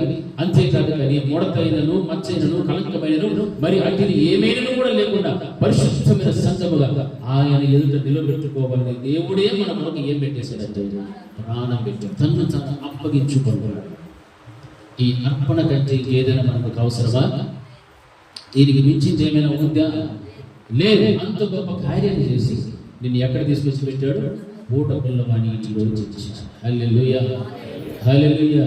నిన్ను ఒక మహిమ గల సంఘంగా చూడాలని, నిన్ను ఒక పరిశుద్ధమైనటువంటి సంఘంగా చూడాలని, నిన్ను ఒక నిర్దోషమైనటువంటి కుటుంబముగా సంఘముగా చూడాలని దేవుడు నిన్ను తీసుకొచ్చి పూటపుల్లవాని ఇంట్లో పెడితే ఈ రోజున 2 ధ్యానారములను వాక్యములను విసర్జిస్తున్నావు. 2 ధ్యానారములను వాక్యములను మర్మాలను విసర్జిస్తున్నావు. దేవునికి దూరస్తులుగా బ్రతుకుతున్నారు. పాపమునకు దాసులై మనుషులకి దాసులై బ్రతుకుతున్నారు. వాక్యము సెలవిస్తారు, మీరు విలువ పెట్టి కొనబడినటువంటి సొత్తు మీరు మనుషులకు దాసులు కాకుండుడి అని వాక్యం హెచ్చరించింది. కానీ ఈ రోజున మనుషులకి దాసులైపోతున్నారు, సాతానులకు దాసులైపోతున్నారు, పాపమునకు శరీరములకు దాసులు అవుతున్నారు. కానీ దేవునికి దాసులుగా, దేవుని బలిష్టమైన చేతుల కింద దీన మనసులో ఉన్నటువంటి స్థితి లేకుండా ఈ విధమైన జీవితాన్ని జీవిస్తున్నారు. అటువంటిప్పుడు దేవుని యొక్క వాక్యం వరకు నీవు అనుసరించి నడుస్తున్నావా, లేకపోతే వాక్యానికి భిన్నమైన జీవితం జీవిస్తున్నావా? ఆయన ఎలా నిలబెట్టుకోవాలని ఆశిస్తున్నాడు? నిన్ను ముడతైనను, కలంకమైనను, మచ్చైనను, డాగైనను, మరి అట్టిది ఏదైనా లేకుండా పరిశుద్ధంగా, పవిత్రముగా, నిర్దోషముగా ఆయన నిలబడాలని, మహిమగల సంఘముగా నిన్ను చూడాలని దేవుడు ఆశిస్తున్నప్పుడు ఈ రోజున మన యొక్క స్థితిగతులు ఎలా ఉన్నాయి, మన అంతరంగ పరివర్తన ఎలా ఉంది, మన యొక్క ప్రవర్తన బాహ్య ప్రపంచానికి ఎలా కనిపిస్తుంది, సంఘం ఎదుట, దేవుని ఎదుట, కాపుల ఎదుట ఎలా బ్రతుకుతున్నావా? కాపులతో అంటున్నాడు, నీతో కూడా కలిసి ఉన్న సమూహం నువ్వేం చెయ్యాలి? సిద్ధపరచుము, దానికి నీవు ఎలా ఉండాలి? కావలిగా ఉండు. ఇటువంటి అపొస్తలుల బోధ ద్వారా నీకు బోధించి బుద్ధి చెబుతూ గద్దిస్తున్నప్పుడే ఆ సంఘానికి ఏం చేస్తున్నట్లు? కావలి కాస్తూ ఉన్నట్టు. హల్లెలూయా. నిన్ను విడిచిపెట్టి నీ పట్ల నిర్లక్ష్యముగా ఉంటే నేను నిన్ను కావలి కాయలేను. ఏ కుటుంబానికి కూడా నేను కావలి కాయలేను. కొన్ని పర్యాలు సంఘపడినటువంటి వారు ఎన్నో రీతిలో మాట్లాడుతూ ఉంటారు, ఎన్నో అనేకమైనటువంటి విమర్శతో కూడినటువంటి మాటలు ఎన్నో వస్తుంటాయి. అయినా సంఘాన్ని ప్రేమించేటువంటి గుణము నాకు ఉంది, సంఘమును ప్రేమించాలంటే దేవుని ప్రేమ నాకు ఉంది. కాబట్టి ఎంత మాట్లాడినా, ఎన్ని సనుగులు కొన్నా, గొనిగినా, నిందలు వేసినా, ఏమి చేసినా కానీ సంఘాన్ని కాయాల్సిన బాధ్యత నాకు ఉంది. కాబట్టి వాక్యం ద్వారా గద్దిస్తూ, ఖండిస్తూ, బుద్ధి చెబుతూ ప్రతి మనిషికి కూడా ఆయనను గురించే ప్రకటిస్తూ. హల్లెలూయా. పౌలు గారు అదే మాట్లాడుతున్నారు. ఈ రోజున సంఘాన్ని నడిపించేటువంటి అపొస్తలుల బోధ ఎక్కడైతే ఉందో ఆ అపొస్తలుల బోధ ఇదే విధముగా ఉంచాలి, ఖచ్చితమైన బోధ ఉంచాలి. మనకు నచ్చినటువంటి విధంగా ఎక్కడ కూడా ఉండకూడదు. ఎందుకంటే మనకేం కావాలి? ఇప్పుడు సిద్ధపాటు కావాలి. హల్లెలూయా. సిద్ధపడాలి అందరూ కూడా. ఒకవేళ మిమ్మల్ని సిద్ధపరచకపోతే నేను ఒక రోజున ఎవరికి లెక్క చెప్పాలా? దేవుడికి లెక్క చెప్పాలి. నీ ముందు ఇంత జనసమూహం ఇచ్చారు, నీకు ఇంతమంది, కొన్ని వందల మంది నీకు ఇచ్చారు, ఎక్కడున్నారు అని అంటే నేనేం చెప్పాలా? సమాధానం చెప్పాలి. హల్లెలూయా. అందుకే మిమ్మల్ని సంతోషపెట్టినట్లు కాక, మనుషులను సంతోషపెట్టినట్లు కాక, దేవుడిని సంతోషపెట్టినట్లే నేను ప్రవర్తించాను. హల్లెలూయా. హల్లెలూయా. అది వాక్యానుసారమైనటువంటి జీవితం. అపొస్తలుల యొక్క బోధ ఆ రీతిగా ఉంటాయి. చూడండి, ఇర్మియా గ్రంథంలో ఒక మాట రాయబడుతుంది. 3వ అధ్యాయం 15వ వచనంలో ఒక మంచి మాట చూడండి. ఇర్మియా గ్రంథము 3వ అధ్యాయం 15వ వచనం. నాకు ఇష్టమైన కాపులను మీకు నియమించును, వారు జ్ఞానముతోనూ వివేకముతోనూ మిమ్మల్ని ఏలుదురు. ఇశ్రాయేలు ప్రజలతో మాట్లాడుతున్నటువంటి మాట. నాకు ఇష్టమైనటువంటి కాపులను మీకోసం పెడతాను, నాకు ఇష్టమైన కాపులను మీకోసం నేను నియమిస్తాను. వారు ఎటువంటి వారు అంటే వారు జ్ఞానముతోనూ వివేకముతోనూ మిమ్మల్ని ఏం చేస్తారు? ఏలుదురు. హల్లెలూయా. హల్లెలూయా. మరి వాక్యంలో ఆ రీతిగా ఉంది. ఈ రోజున చాలా మంది క్రైస్తవ సమాజం ఏం చేస్తారు తెలుసా? వారికి నచ్చినటువంటి విధముగా ఎవరైతే బోధిస్తారో, వారికి నచ్చిన విధంగా ఎవరైతే ఉంటారో, వారికి అనుకూలంగా ఎవరైతే ఉంటారో వారిని బోధకులుగా నియమించుకుంటారు. వారైతే బలి అవుతుందన్నమాట. ఆయన బలి అవుతుంటాడు. మరి ఎవరు బాగుంటారు? నీకు యేసయ్య బాగలేదు అని అర్థం. హల్లెలూయా. మనుషులు ఎప్పుడుగానే చూడబడతాయి. ఎవరు బాగుంటారు అనుకుంటారు? ఆయన బలి సూపర్, ఈయన సూపర్, ఆయన సూపర్, ఈయన సూపర్. మరి నువ్వు అక్కడ బేసిస్. హల్లెలూయా. మొత్తానికి వ్యర్థమైనటువంటి వాళ్ళు ఎవరంటే ఇట్లా పోగొట్టుకునే వాళ్ళే వ్యర్థమైన వాళ్ళు. దేవుడు వాక్యం సరిపిస్తారు. నాకు ఇష్టమైన కాపులను మీకు నియమించదు, వారు జ్ఞానముతోనూ వివేకముతోనూ మిమ్మల్ని ఏం చేస్తున్నారు? ఎందుకు ఏలాలి అంటే మిమ్మల్ని ఆయన ఎదుట మహిమగల సంఘముగా నిలబెట్టడానికి. హల్లెలూయా. ఆయన ఎదుట మిమ్మల్ని నిర్దోషులుగా నిలబెట్టడానికి, పరిశుద్ధులుగా నిలబెట్టడానికి, ఏ విధమైన కలంకము మచ్చ లేకుండా మిమ్మల్ని ఒక మంచి దారిలోకి తీసుకుని వచ్చడానికి, మిమ్మల్ని పరిపాలించి మీ కొరకు తన్ను ఎలాగైతే ప్రాణం పెట్టి మిమ్మల్ని కొన్నాడో ఆ కొన్నటువంటి సొత్తుగా మార్చేసే వరకు కూడా నీ కాపురి ప్రయాసపడుతూనే ఉంటాడు. హల్లెలూయా. హల్లెలూయా. మనం అనుకోవచ్చు మేమేమి పాపులు కాదు, మేమేమి తప్పులు చేయలేదు, దొంగతనం చేయలేదు, వ్యభిచారం చేయలేదు, మోసం చేయలేదు, నరహత్య చేయలేదు అనుకోవచ్చు. చిన్న చిన్న మాటలైనా, చిన్న చిన్న ఆలోచనలైనా కూడా దేవుని యొక్క దృష్టికి పాపమే. హల్లెలూయా. హల్లెలూయా. కంటికి కనిపించేటువంటి పాపాలు కొన్ని అయితే, కనపడిన రహస్యమైన పాపాలు చాలా ఉంటాయి. హల్లెలూయా. ఉన్నాయి లేదా? ఉంటాయి లేదమ్మా? ఏం నోరు తెరవడం లేదు. రహస్యమైన పాపాలు ఉన్నాయా లేదా? ఉన్నాయి. మరి అవన్నీ పోవాలంటే దేంతో ఉతుక్కోవాలా? వాక్యం. ఉతక స్నానం చేతులు ఏం చేయాలా? వేసి ఉతకాల. అప్పుడు ప్రకటన గ్రంథంలో రాయబడింది, వీరు ఎవరు అని అంటే, మహాశ్రమల నుండి గొర్రెపిల్లి యొక్క రక్తములో తమ వస్త్రములను ఉతుకొని వచ్చినటువంటి వారు. హల్లెలూయా, హల్లెలూయా. ఇవన్నీ కూడా యోహాన్ గారు చూస్తున్నారు ఈ సన్నివేశాలు. ఆ గుంపులో ఎవరు ఉండాలనుకోవాలా? నేను ఉండాలి. అక్కడ నేను ఉండాలని కోరుకో. ఎక్కడెక్కడో ఉండాలని కోరుకోవద్దు. ఎక్కడ ఉండాలి మనము? నా చేయి చూసని చెప్పండి. ఎక్కడ ఉండాలా? పరలోక రాజ్యంలో ఉండాలి. అక్కడ మన సీట్ సంపాదించుకోవాలి. అక్కడ మన కోసం పరలోక ద్వారములు తెరవబడాలి. హల్లెలూయా. ఇక్కడ ఎన్నో ద్వారాలు తెరుస్తారు మన కోసం. అవన్నీ పెరిగినాయి. మన కోసం ఏ ద్వారాలు తెరవాలా? పరలోక ద్వారం తెరవబడాలి. దానికోసం ప్రయాసపడాలి. ఇక్కడ మనం ఉన్నంత కాలము, ఎంతకాలం బతుకుతామో? 70, లేకపోతే 80. ఇంకా అధిక బలం వచ్చే హల్లెలూయా. ఆయాసమే దుఃఖమే. మరి ఈ అల్ప కాలం, ఈ యొక్క ఆయుష్ కోసం మనం ఎన్నో ప్రయత్నాలు చేస్తున్నాం, ఎన్నో ప్రయాసాలు పడుతున్నాం. కానీ దానితో పాటు దేవుని కలిగి ఉన్నామా లేదని మనం ఆలోచించాలి. మరణం తర్వాత ఉన్నది అసలైనటువంటి జీవితము. మరణమునకు ముందున్నటువంటి జీవితం ఇది వ్యర్థమైనటువంటి, క్షయమైనటువంటి జీవితం మనం జీవిస్తాం. దేవుడు అన్నాడు, మీరు పరదేశులు, యాత్రికులనే ఉన్నారు. మనకు ఒక పట్టణం ఉంది, మనకు ఒక తండ్రి ఉన్నాడు, మనకు ఒక నది కలదు. ఇవన్నీ కూడా వాక్యంలో ఉన్నాయి. ఏదా పట్టణము? సియోను. సియోను దేశంలో మనం వెళ్ళిపోవాలి. ఆ దేశంలోకి వెళ్ళాలంటే బ్రతికున్న కాలంలోని మనం ఏం సంపాదించుకోవాలి? యోగ్యత సంపాదించుకోవాలి. యోగ్యత కావాలంటే నీకేం కావాలా? సిద్ధపాటు కావాలి. హల్లెలూయా. ఈ సిద్ధపాటు వదిలేసి నేను అక్కడికి పోతా, నేను అక్కడికి పోతా, నేను పోతా అంటే నీకు సిద్ధపాటు లేదు.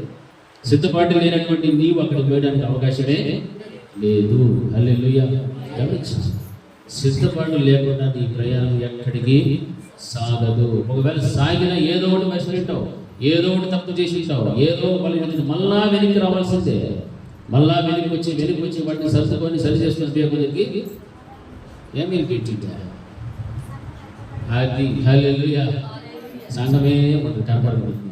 తెల్లారు కలిసి ఏందమ్మా వాళ్ళు లేదే, వీధి లేదే, నా కొడుకు కనపడలేదు, నా కూతురు కనపడలేదు, ఈదులు తిరగడమే అంతే. ఈదుల్లో అందరూ నీ మాది చాలా మంది ఎదుగుతూ ఉంటారు. నీ బిడ్డలో కనపడలేదా, నీ ఆయన కనపడలేదా, నీ భార్య కనపడలేదా? ఏ కారణం? వీళ్ళందరూ కూడా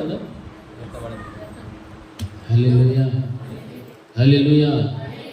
ఎత్తబడేటువంటి సంఘంలో నీవు ఉండాలి, నీ కుటుంబం ఉండాలి అంటే మొదట నీకేం కావాలి? సిద్ధపాటు కావాలి. హల్లెలూయా, హల్లెలూయా. అందుకే ఆ సిద్ధపరిచేటువంటి సేవల విషయంలో చాలా చాలా జాగ్రత్తగా వ్యవహరించాలి. మనకి ఇష్టం వచ్చినట్టు వ్యవహరించడానికి లేదు. తెస్సలోనికీయుల పత్రిక చూడండి. మొదటి తెస్సలోనికీయుల పత్రిక 5వ అధ్యాయం 12-13 వచనంలో మాట్లాడాలి.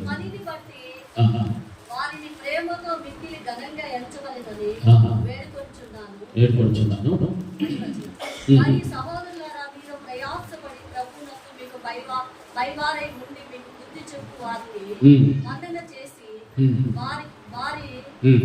పనిని బట్టి వారిని ప్రేమతో మిక్కిలి ఘనంగా ఎంచవలెనని వేడుకొంచున్నాను. మరి ఒకరితో ఒకరు సమాధానంగా ఉండేది. సహోదరులారా, మేము మీకు బోధించినది ఏమనగా, అక్రమంగా నడుచుకుని వారికి బుద్ధి చెప్పి ధైర్యం చెందిన వారిని ధైర్యపరచును. హల్లెలూయా. గట్టి చెప్తాం. హల్లెలూయా. మరియు సహోదరులారా, మీలో ప్రయాసపడుచు. ఎవరిలో ప్రయాసపడుతున్నారు? మిమ్మల్ని సిద్ధపరచునటువంటి కాపరి ఎక్కడ ప్రయాసపడుతున్నాడు? మీలో. నీతో కూడా కలిసి ఉన్న సమూహం ఏం చేయమన్నాడు? సిద్ధపరచాడు. ఆ సిద్ధపరిచేటువంటి విషయంలో మీలోనే ఉంటూ మీ కొరకు ఏం చేస్తున్నాడు? కాపరి ప్రయాసపడుతున్నాడు. మీలో ప్రయాసపడుచు ప్రభువునందు మీకు పైవారై ఉండి మీకు బుద్ధి చెప్పు వారిని మీరేం చేయాలి? మన్నన చేయాలి. మన్నన అంటే గౌరవించాలి. సంఘ కాపులు అంటే మనకి ఏముండాలా? గౌరవం ఉండాలి. మీ యొక్క మన్నన చూపిస్తూ వారి పనిని బట్టి వారిని ప్రేమతో మిక్కిలి ఘనముగా ఎంచవలనని వేడుకొనుచున్నాను. హల్లెలూయా. మరియు ఒకటితో ఒకటి ఎలా ఉండాలి? సమాధానంగా ఉండాలి. ఇవి ఎవరి కోసం చెప్తున్నారు మాటలు? సంఘం సిద్ధపడాలి. ఇట్లాంటి విషయాలన్నింటిలో కూడా సిద్ధపడాలి. ఎందుకంటే మీ కొరకు మీలో ప్రయాసపడుతున్నటువంటి మీకు ప్రభువునంత పైవారే ఉన్నటువంటి మీకు బుద్ధి చెప్పే వారిని మీరు ఏం చేయాలి? మన్నన చేయాలి. బుద్ధి చెప్పే వాళ్ళని మనం ప్రేమిస్తామా, అసహించుకుంటామా? సాధారణంగా చెప్పండి, అసహించుకుంటారు. అప్పుడు మన్నన వచ్చిందా? గౌరవిస్తారా? మర్యాద ఇస్తారా? కనీసం వందనాలు చెప్తారా? తలకాయలు పైకెత్తాలి. మన్నన చేయరు, గౌరవం ఎవరు, వందనాలు కూడా చెప్పారు. ఏడన్నా దారిలో కలిసి కూడా అనేసి ఎట్లు తిప్పుకొని పోతాం. మూతులు ఎట్లు తిప్పుకొని అట్లు తిప్పుకొని పోతుంది. ఏమన్నా మూతులు చొట్లైపోయి అట్లా పని చేయలేదు. పొరపాటున అప్పుడు కానీ దేవుడు అట్లే ఉండి నీ మూతి తినడం అయిపోయి మళ్ళీ కంత ఫినిష్. నీకన్నా అట్లే ఉండండి, ఎట్లా తిరిగినా కానీ నీకన్నా ఆడుతుంది. ఏ పక్కన చూసాను మీరంతా వచ్చి ఏం తప్ప వీళ్ళతో మాట్లాడుతూ ఉంటే ఎంతసేపు గుడి పక్కనే చూస్తారు, ఎడ పక్కన నువ్వు ఎక్కడ తినిపించి ఆడే పెట్టాడు నీకంతా. హల్లెలూయా, హల్లెలూయా, హల్లెలూయా. ఏం సౌండ్ లే? హల్లెలూయా. ఏం వాక్యం చెప్తుంది? సహోదరులారా, మీలో ప్రయాసపడుచు ప్రభువునందు మీకు పైవారే ఉండి మీరు ఏం చెప్తున్నారు? వాళ్ళు బుద్ధి చెప్తున్నారు. మీకేం చెప్తున్నారు? మిమ్మల్ని ఏమైనా చెడు మార్గాలను నడిపిస్తున్నారా? మిమ్మల్ని పాపం చేయమంటున్నారా? లేకపోతే మీరు అబద్ధాలు చెప్పండి అంటున్నారా? లేకపోతే మిమ్మల్ని ఏమైనా ఈర్ష్యలు కక్షలు కలిగి ఉండండి, మనం ఒక పార్టీ అని అంటున్నారా? చెప్పండి. మీరు చెప్తేనే మిగతా వాళ్ళకి అర్థం పడతా. చెప్పండి. అలా ఉందా వాక్యము? అలాంటప్పుడు మనము అటువంటి సంఘ కాపలేడలా మీకంటే పైవారై ఉన్నటువంటి వారిని మీరు ఏం చేయాలి? చెప్పండి. మన్నన చేసి వారి పనిని పెట్టి వారిని మిక్కిలి ఘనముగా ఎంచవలనని వేడుకుంటూ ఉన్నాను. అంటే ప్రేమ అనేటువంటిది ఎలా కనిపించాలి సార్? క్రియల్లో కనపడాలి. నా సేవకుడు నేను కనపరుస్తున్నానంటే క్రియ చూపించాలి. నేను కనపరుస్తున్నాను అంటే సరిపోవడం. మరి ఇంటికి వెళ్ళినా, మన ఇంటికి వచ్చినా, లేకపోతే ఎక్కడ కనిపించినా, ఏ సహవాసంలో కనిపించినా, సంఘంలో కనిపించినా మన కాపరిని మనం ఏం చేయాలి? మన్నన చేయడం నేర్చుకోవాలి. హల్లెలూయా. గౌరవించాలి. అది మనకు దేవుడు పెట్టినటువంటి నియమం. చెప్పారు వాక్యంలో, ప్రభువునందు మీకు పైవారే ఉండి మీకు బుద్ధి చెప్పి వారిని మీరు ఏం చేయాలి? మన్నన చేయండి. వారి పనిని బట్టి వారి ప్రేమతో మిక్కిలి ఘనముగా ఎంచుకోవాలని వేడుకొనుచున్నాను. మరి ఒకరితో ఒకరు సమాధానంగా ఉండాలి. ఒకరి ఎడల ఒకరు కనపరుచుకోవాలి. ఇది దేవుడు పెట్టేది. అప్పుడు మీ ముందున్నటువంటి సంఘ కాపరి మిమ్మల్ని ఏం చేస్తూ ఉన్నాడని సిద్ధపరుస్తూ ఉన్నాడు. హల్లెలూయా. మీరు నాకు వ్యతిరేకంగా విరోధంగా ప్రవర్తిస్తూ ఉంటే నేను మిమ్మల్ని సిద్ధపరచాలన్నటువంటి ఆలోచనలన్నింటినీ కూడా మీరు ఏం చేస్తూ ఉంటారు? తుచ్చి వేస్తూ ఉంటారు. నీ వాక్యం మాకు అవసరం లేదు, నీ మాట మాకు అవసరం లేదు, ఇంకో ఎక్కువ మాట అసలు నువ్వే మాకు అవసరమో అవడు చెప్తాను లేదు. హల్లెలూయా. అనుకుంటామా? అనుకోమా? చెప్పండి. అనుకుంటారు అనుకోండి. మా పాపేమో లేదంటారు. హల్లెలూయా, హల్లెలూయా. మరి మిమ్మల్ని సిద్ధపరిచేటువంటి వారు మీకు చాలా చాలా అవసరము. ఈ కడవరి దినాలలో ఈ కొద్ది రోజుల తర్వాత మిమ్మల్ని సిద్ధపరిచే నాయకులు, కాపర్లు ఎవరు కూడా కనపడరు. మీ చేతుల్లో పరిశుద్ధ గ్రంథాలు కూడా ఉండవు. అప్పుడు మనం ఆలోచన చేస్తాం, మరి ఎంత పొరపాటు అయిపోయింది. మా పాస్టర్ వారానికి 4 రోజులు పెట్టింది, అప్పుడు పోయించి కూడా బాగాలేదు. ఏదో 100కి 35 మార్కులు తెచ్చుకొని పాస్ మార్కులతో పాస్ అయితే పరలోకం పెట్టినట్లనే ఎక్కింది. కనుక ఏమీ అవకాశం ఉంది, సమయం ఉంది, ఆరోగ్యం ఉంది, వాక్యాన్ని బోధించే కాపులు ఉన్నాడు, మీకోసం ప్రార్థించేటువంటి బిడ్డలు ఉన్నారు, మీకోసం ఉపవసించే వాళ్ళు ఉన్నారు, మీరు చెప్పిన ప్రతి దాని ప్రకారంగా ప్రార్థించడానికి సిద్ధ మనసు కలిగినటువంటి బిడ్డలు ఉన్నారు. ప్రతి రోజు కూడా ఇక్కడ ప్రార్థనతో రోధించి గోజాడేటువంటి బిడ్డలు, తల్లులు ఉన్నారు. హల్లెలూయా, హల్లెలూయా. అటువంటి మంచి అవకాశం సంఘాన్ని మనం విడిచిపెడితే, అటువంటి సంఘం పట్ల నీవు నిర్లక్ష్యం చూపెడితే, అటువంటి సంఘం కాబట్టి నీవు నిర్లక్ష్యం చూపెడితే వాక్యం విరుద్ధమా కాదా? విరుద్ధమే మంచి. అందుకే వాక్యం పరిస్థితి నువ్వు సిద్ధంగా ఉండమో నీతో కూడా కలిసినటువంటి సమూహం మనంతటిని కూడా సిద్ధపరచుము, వారికి నీవు కావలిగా ఉండాలి. వాక్యం విచ్చినప్పుడు, ప్రార్థించినప్పుడు, అన్నింటిని బట్టి కూడా మీకు కావలిగా ఉంటూ మిమ్మల్ని కాపాడుకుంటున్నప్పుడు ఆ కంచెను తీసి మీరు పక్కకి వెళ్ళకూడదు. వెళితే దొంగ చేతిలోకి చిక్కినటువంటి యెరూషలేమును విడిచిపెట్టి యెరికోకు ప్రయాణమైనటువంటి మనుషులతో పోలినటువంటి వస్త్రం దొంగలించబడతారు, గాయాలు, ప్రాణాలు కూడా పోయే స్థితిలో అంటే ఆత్మీయ స్థితిలో పతనమైనటువంటి పరిస్థితులు జరుగుతాయి. ఆ స్థితిలోకి వెళ్ళకూడదు. ఎందుకంటే మన యొక్క జీవితంలో ఎప్పుడు కానీ ప్రతి క్షణం కూడా మన వాక్యానికి భయపడుతూ ఉంటారు. వాక్యానికే లోపడుతూ జీవించాలి. నాకు భయపడకపోయినా పర్వాలేదు. ఎవరు భయపడాలా? దేవునికి భయపడాలి. దేవునితో సహవాసం చేయడానికి ఇష్టపడాలి. దేవునికి ప్రార్థన చేయడానికి ఇష్టపడాలి. ఏ ప్రార్థన చేయాలి? ఎన్నో ఉన్నాయి. నీ కోసం, నీ కుటుంబం కోసం ఏడ్చుకో. అనేక మంది నశించిపోతున్నారు, వారి కోసం ఏడ్చు, ప్రార్థన చేసి. ఎంతో మంది దేవునికి విరోధంగా లేచినారు, వారి కోసం ప్రార్థన చేసి. ఎన్నో ఉన్నాయి ప్రార్థన చేయాలంటే. ప్రార్థనా సమయం ఉండినా, ప్రార్థనా సమయం తెలిసినా సహవాసంగా కూడుకోవడం లేదు. అందుకే వాక్యం బోధిస్తారు, అపోస్తలుల బోధ యందును, సహవాసం యందును, రొట్టె విరుచు యందును, ప్రార్థన యందును ఎడతెగకుండా మేము ఉంచింది. హల్లెలూయా. ఇది ఖచ్చితమైనటువంటి తీర్మానం, నిర్ణయం. అంటే ఇలా ఉండాలి. అటువంటి నిర్ణయంలో ఉండేటువంటి భక్తి లేకపోతే మన జీవితాల్లోనికి సిద్ధపడేటువంటిది రాదు. హల్లెలూయా. సిద్ధపడాలి. ఇంకా మనం దిద్దుకునేటువంటి దినాలు అయితే మాత్రము దిద్దుకునేటువంటి దినాలు కాదు. హల్లెలూయా. ఎందుకంటే దిద్దుబాటు నీకు అసహ్యము.